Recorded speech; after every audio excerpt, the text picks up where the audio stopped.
السلام عليكم ورحمة الله تعالى وبركاته. الحمد لله نحمده ونصلي على رسوله الكريم. أما بعد فقد قال الله تعالى في القرآن العظيم وفي القرآن المجيد: أعوذ بالله من الشيطان الرجيم بفضل بسم الله الرحمن الرحيم. وعسى أن تكرهوا شيئا وهو خير لكم وعسى أن تحبوا شيئا وهو شر لكم والله يعلم وأنتم لا تعلمون. صدق الله العلي العظيم.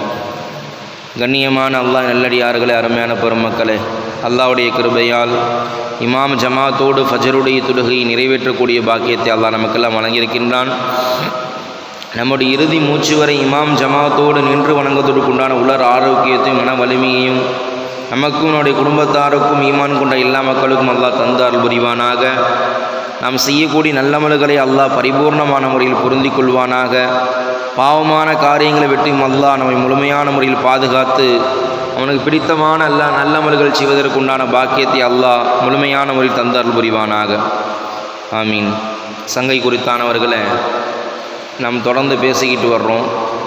சில நேரங்களில் நாம் செய்யக்கூடிய விஷயங்கள் நாம் பிரியப்பட்டு செய்கிறது நமக்கு கஷ்டமானதாக போயிடும். நாம் பிடிக்காமல் சில விஷயங்கள் செய்கிறது அது ஹைராக இருக்கும் என்று அல்லாஹ் அருள்மறையாம் திருக்குர்ஆனில் சொல்கிறான். நேற்று சொன்னது மாதிரி ஹஸரத் உக்பத் இப்னு ஆமிர் ரலியல்லாஹு தஆலா அன்ஹு அவர்கள் இந்த ஹதீஸ் திர்மிதியில் பதிவு செய்யப்பட்டிருக்கு. ரசூலுல்லாஹி ஸல்லல்லாஹு அலைஹி வஸல்லம் அவங்கள்ட்ட வந்து, யா ரசூலுல்லாஹ், மா நஜாத் மல் நஜாத், வெற்றினா என்ன, வெற்றி நான் எப்படி அடைகிறது, இம்மைக்கும் மறுமைக்கு உண்டான முழுமையான முறையில் நான் வெற்றியை எப்படி பெற்றுக் கொள்வது, என்ன அமல் செய்தால் நான் வெற்றியை பெற்றுக்கொள்ள முடியும் என்பதாக ஹஸரத் முஹம்மது ரசூலுல்லாஹி ஸல்லல்லாஹு அலைஹி வஸல்லம் அவர்களிடத்தில் உக்பத் இப்னு ஆமிர் ரலியல்லாஹு அவங்க கேட்குறாங்க. அதுக்கு பெருமானார் ஸல்லல்லாஹு அலைஹி வஸல்லம் அவர்கள் 3 விஷயங்களை சொல்லித்தர்றாங்க. 3 விஷயங்களை ரசூலுல்லாஹ் சொல்லித்தர்றாங்க. ஒன்று, அம்சிக அலைக லிசானக, உங்களுடைய நாவை நீங்கள் கட்டுப்படுத்தி கொள்ளுங்கள் என்று சொன்னாங்க. உங்களுடைய நாவை நீ கட்டுப்படுத்தி கொள்ளுங்கள், உங்களுடைய நாவை தாண்டி வார்த்தைகள் வந்து விடாமல் உங்களுடைய நாவை நீங்கள் பாதுகாத்து கொள்ளுங்கள் என்பதாக பெருமானார் ஸல்லல்லாஹு அலைஹி வஸல்லம் சொன்னாங்க. இரண்டாவது ரசூலுல்லாஹ் சொன்னாங்க, வல் யஸஅக பைத்துக, உன்னுடைய வீட்டை நீ விசாலமாக ஆக்கி கொள்ளுங்கள் என்று சொன்னாங்க. உங்களுடைய வீட்டை நீங்கள் விசாலமாக ஆக்கி கொள்ளுங்கள் என்று சொன்னாங்க. இப்போ நமக்கெல்லாம் தோணலாம், ரசூலுல்லாஹி ஸல்லல்லாஹு அலைஹி வஸல்லம் வீட்டை என்ன செய்ய சொன்னாங்க, விசாலமாக கட்ட சொல்லியிருக்கிறாங்க. அதனால் நமக்கு ஒரு மிகப்பெரிய அத்தாரிட்டி, மிகப்பெரிய சர்டிஃபிகேட் கிடச்சிருச்சு, பிரம்மாண்டமான வீடு கட்டலாம், பிரம்மாண்டமான வீடு, பிரம்மாண்டமான ஹாலு, பிரம்மாண்டமான ரூமு போட்டு எல்லா மக்களும் வரக்கூடிய பிரம்மாண்டமாக அப்படியே பார்க்குற மாதிரி ஒரு வீடு கட்டுவோம் அப்படின்னு சொல்லிட்டு வீடு கட்டுறதா? அது அல்ல. ரசூலுல்லாஹி ஸல்லல்லாஹு அலைஹி வஸல்லம் உங்களுடைய வீடை விசாலமாக்கல் என்று சொன்னது, உங்களுடைய உள்ளத்தை விசாலப்படுத்துங்கள், உங்களுடைய உள்ளத்தை நீங்கள் விசாலப்படுத்துங்க. எப்போதும் போல சுருமையாக கருமையாக இல்லாமல், சுருக்கி கொள்ளாமல் உங்களுடைய உள்ளத்தை நீங்கள் விசாலப்படுத்தி கொள்ளுங்கள் என்று பெருமானார் ஸல்லல்லாஹு அலைஹி வஸல்லம் சொன்னாங்க. அதாவது ரசூலுல்லாஹ் சொல்லக்கூடிய விஷயம் என்ன நாடுறாங்கன்னா, எது குறைவாக இருந்தாலும் அதை தன்னிறைவு கொண்டு பொருந்தி கொள்வது.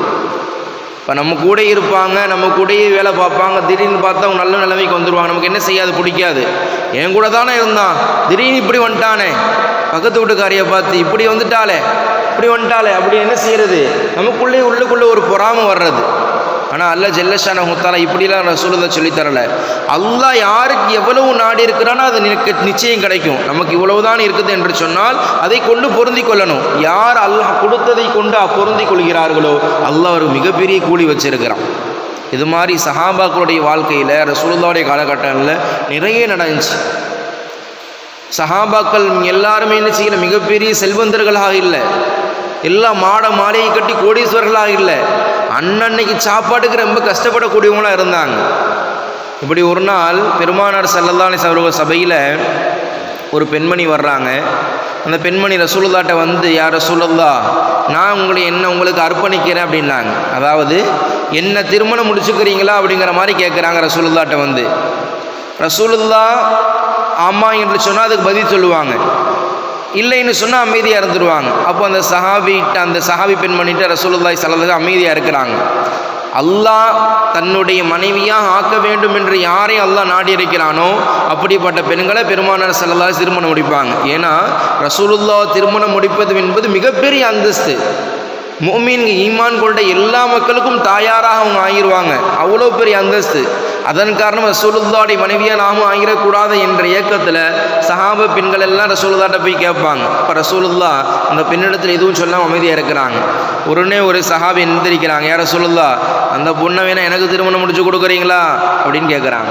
யார் ரசூலுல்லாஹ் அந்த பொண்ணை வேணா எனக்கு திருமணம் முடிச்சு கொடுக்குறீங்களா அப்படின்னு கேட்குறாங்க. உடனே பெருமானார் ஸல்லல்லாஹு அலைஹி சஹாபிட்ட, சரி இந்த பொண்ணுக்கு கொடுக்குறதுக்கு உங்கள்கிட்ட என்ன இருக்குது, மகர் என்ன இருக்குதுன்னு கேட்குறாங்க.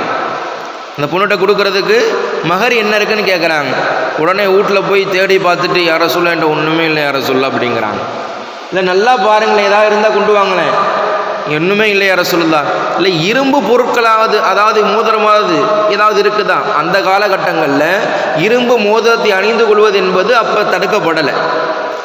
ஆண்களுக்கு தங்கம் ஹராமாக்கப்பட்டது எல்லாம் பின்காலத்தில் தான். அப்போ என்ன செய்யறாங்க, ஏதாவது மோதிரங்கள் ஏதாவது வச்சிருக்கிறீங்களா அப்படிங்கிற மாதிரி கேட்குறாங்க.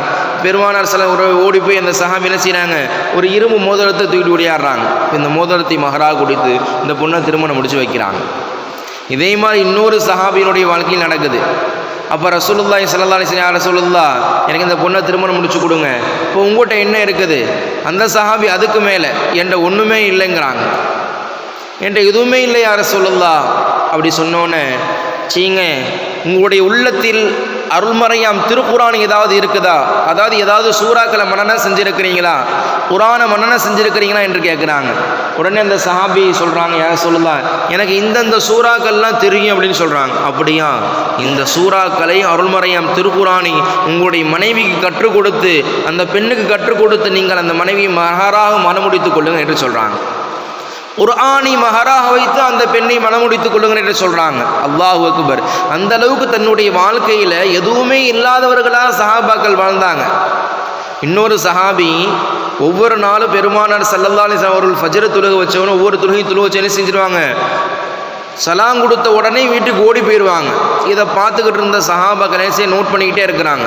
இப்போ நம்மளையே ஒருத்தர் தொழுகை வர்றாருன்னா திடீர்னு ஓடி போகிற என்ன செய்வோம், என்ன இருந்தாலும் திடீர்னு ஓடி போயிடுறான், என்ன ஏதுன்னு தெரியலையே. ரசூலுல்லாஹ்வுடைய துவா கேட்காம போயிடுறாரா, இல்லை ரசூலுல்லாஹ்வுடைய பயான் பிடிக்காமல் போயிடுறாரா, இல்லை எதை மறுக்கிறாரு என்று பெருமானார் ஸல்லல்லாஹு அலைஹி வஸல்லம் சபையை புறக்கணிச்சுட்டு ஓடுறாரா அப்படின்னு கேட்கும் பொழுது ரசூலுல்லாஹி ஸல்லல்லாஹு அலைஹி செய்தி போகுது. உடனே கூப்பிட்றாங்க. இப்போ நம்ம எப்படி உட்காந்து ஃபஜ்ர் தொழுதுட்டு சில விஷயங்களை உங்களுக்கு சொல்கிறோமோ அதே போல் ரசூலுல்லாஹ்வுடைய சபையில் நடக்கும். ரசூலுல்லாஹி ஸல்லல்லாஹு அலைஹி வஸல்லம் காலத்திலையும் இதுபோல் திரும்பி உட்காந்து துவா செஞ்சுட்டு என்ன செய்வாங்க, மக்களுக்கு உபதேசம் செய்வாங்க, மக்களுடைய மார்க்க சட்டங்களை விளக்கி கொடுப்பாங்க, கணவனுடைய விளக்கத்தை சொல்லி தருவாங்க, மக்கள் சந்தேகம் கேட்பாங்க, சந்தேகத்தை விளக்கி கொடுப்பாங்க. இப்படி ரசூலுல்லாஹ்வுடைய ரொட்டீன் ஒர்க்கு இது ரசூலுல்லாஹ்வுடைய சுன்னத்து. அந்த சுன்னத்தை நம்முடைய வாழ்க்கையில் என்ன செஞ்சுக்கிட்டு இருக்கிறோம், அதை நம்ம பயன்படுத்திக்கிட்டு இருக்கிறோம், பின்பற்றிக்கிட்டு இருக்கிறோம். நம்முடைய இந்த அமலை அல்லாஹ் ஜல்ல ஷானஹு தஆலா பரிபூர்ணமான முறையில் பொருந்தி கொள்வானாக.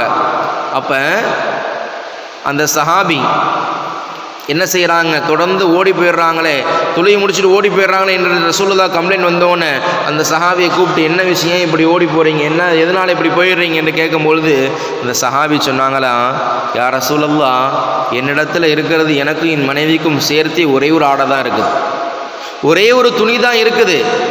2 பேர்களும் முழுமையான முறையில் பரிபூர்ணமான உடுத்திக் கொள்வதற்கு 2 ஆடை கூட அவங்கள்ட்ட இல்லை. என்ற ஒரே ஒரு ஆடை தான் இருக்குது. நான் தொழுவைக்கு வரும்போது அந்த ஆடை நான் உடுத்தி கொள்வேன். நான் போய் முடித்தோடனே என்னுடைய மனைவி என்ன செய்வாங்க, ஒரு குழிக்குள்ளே இறங்கி நின்றுக்கிட்டு குறைந்த ஆடையை, அதாவது தன்னுடைய மானத்தை மறைக்கக்கூடிய ஆடை மட்டும் அணிந்து கொண்டு என்ன செய்வாங்க, ஒரு குழிக்குள்ளே இறங்கிடுவாங்க. நான் தொழுகையை முடிச்சுட்டு வந்து என்னுடைய மேலங்கையை கடுத்து குடிப்பேன், அதை மாட்டிக்கிட்டு அவங்க தொழுவாங்க யா ரசூலல்லாஹ் என்று அந்த சஹாபி சொன்னாங்க. அல்லாஹு அக்பர். எந்த அளவுக்கு வாழ்ந்துட்டு இருந்தாங்க சஹாபா பெருமக்கள். நம்ம இடத்துலலாம் அந்த மாதிரிலாம் இல்லை. அல்லாஹ் 3 வேளை உணவை நிரப்பமாக கொடுக்குறான். நமக்கு பிடித்தமான ஆடையை நம்ம உடுத்திக்கிறோம். நமக்கு என்ன தேவையை நம்ம வாங்கி சாப்பிட முடியுது, நமக்கு எங்கே தேவையோ அங்கெல்லாம் போக முடியுது. ஆனால் ஒருவேளை துணியை என்ன செய்ய முடியல, சரியான முறையில் உடுத்த முடியாத நிலைமைக்கெல்லாம் சஹாபாக்கள் இருந்தாங்க. ஒருவேளை சாப்பாடு சரியான முறையில் உணவு உண்பதில் கூட வழி இல்லாமல் இருந்தாங்க. அப்படி இருந்தாலும் கூட ரசூலுல்லாஹ்வுடைய காலகட்டங்களை என்ன செய்யலை, என்னுடைய கணவர் காசு பணம் இல்லாமல் இருக்கிறாரு, சொத்து சுகமாக இல்லாமல் இருக்கிறாரு, அதனால் எனக்கு இந்த கணவர் வேணான்னு சொல்லிட்டு எந்த மனைவியும் தலாக்கு கொடுக்கல, எந்த கணவரும் தலாக்கு விடலை, எந்த மனைவியும் ஹுலா வாங்கிட்டு போல. ரசூலுல்லாஹ்வுடைய காலகட்டங்களில் பொருளாதாரத்தை காட்டி எந்த ஒரு தலாக்குமோ ஹுலாவும் நடக்கலை. எல்லாரும் பொருந்தி கொண்டாங்க. அல்லாஹ் எனக்கு இது கொடுத்துருக்கிறான், இதை கொண்டு அல்லாஹ் என்னுடைய வாழ்க்கையை மென்மேலும் சிறப்பாக்கி வைப்பான் என்று அல்லாஹ்வுடைய கலாக்கத்தை என்ன செஞ்சாங்க, பொருந்தி கொண்டார்கள். அல்லாஹ் ஜல்லஷானஹு தஆலா மிகப்பெரிய வெற்றியை கொடுத்தான். மிகப்பெரிய செல்வந்தர்களாக அவருடைய உள்ளத்தில் வாழ்ந்தாங்க. அல்லாஹ்வுடைய கண்ணியத்தை பொறுத்தவரை அவர்கள் மிகப்பெரிய அந்தஸ்தை பெற்றாங்க. சஹாபாக்கள்ல எந்த சஹாபியுமே நிறைவான ஒரு வாழ்க்கை வாழலை. ஆனால் பொருளாதாரத்தை பொறுத்தவரை நிறைவான வாழ்க்கை இல்லை. ஆனால் அல்லாஹ்வுடைய சன்னிதானத்தில் அவரோட வாழ்ந்த வாழ்க்கை மிக அமல்களை பொறுத்தவரை நிறைவாக இருந்துச்சு, நன்மைகளை பொறுத்தவரை நிறைவாக இருந்துச்சு. அல்லாஹ் கொடுத்ததை கொண்டு போதுமாக்கிக்கிட்டாங்க. வலவு கான பிஹிம் ஹசாசா, அன்சாரி சஹாபாக்கள்லாம் தன்னிடத்தில் இருக்கக்கூடிய எல்லாத்தையும் என்ன செஞ்சாங்க, எல்லா மக்களுக்கும் கொடுத்தாங்க. காரணம் ரப்புடைய பொருத்தத்திற்காக வேண்டி. ரப்புடைய எது முறையிட்டாலும் ரப்பிடத்திலே முறையிடுவாங்க. ஆனால் இன்றைய காலகட்டங்களில் ஒரு திருமணம் முடிப்பது என்பது ரொம்ப சிரமமாக இருந்துச்சு. ஒரு குமரை கரை சேர்ப்பது என்பது மிகப்பெரிய கஷ்டமாக இருக்குது. ஒரு ஆணுக்கு திருமணம் முடித்து வைப்பது என்பது ரொம்ப சிரமமாக இருக்குது. பெண் கிடைக்கல, அப்படியே பெண் இருந்தாலும் ரொம்ப டிமாண்ட் பண்ணுறாங்க. ஆண் இவ்வளவு எனக்கு இவ்வளோ கொடுத்தா தான் கல்யாணம் முடிப்பேன்னு சொல்கிறாங்க. எத்தனையோ தலாக்கு. என்னுடைய கணவர் இப்படி ஒரு சம்பவத்தை பார்க்குறோம். ஒரு பெண்மணி திடீர்னு எனக்கு ஹுலா கொடுங்க, என்னுடைய கணவர் இடத்துல எனக்கு என்ன செய்யுங்க, விவாகரத்து வாங்கி கொடுங்கன்னு சொல்கிறாங்க.